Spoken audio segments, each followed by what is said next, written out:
In today's video, I'm going to teach you how to make Canva frames.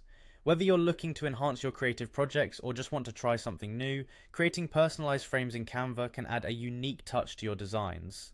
We'll go through each step together, ensuring you have a clear understanding by the end of this tutorial. Let's start by opening Canva and logging into your account if you haven't already. Once you're in, head over to the search bar and type Frame Maker. This tool is found within Canva's design options and is your gateway to crafting customized frames. Click on Frame Maker to begin the exciting journey of frame creation.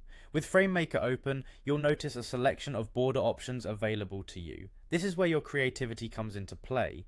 Simply drag the bullet border or any other border type that you like across your canvas to form the structure of your frame. You can adjust the size, shape and thickness to fit your project's theme and aesthetic.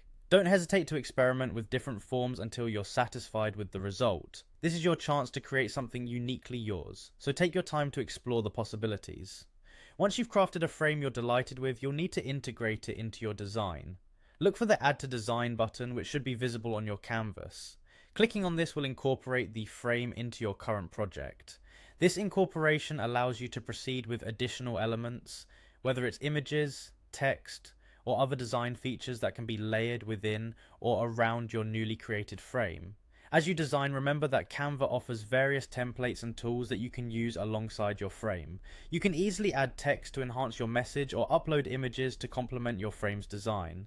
Play around with fonts, colors and sizes to see what suits your project best. Lastly, let's talk a bit about saving and sharing your creation. Once you're content with your design, you can save it by clicking on the download button at the top right corner.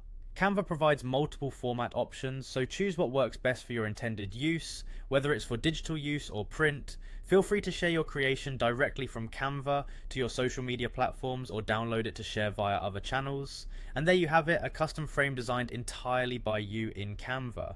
As you continue experimenting, you'll discover even more ways to leverage Canva's tools to enhance your creative projects. Thank you for joining me in this tutorial, and happy designing.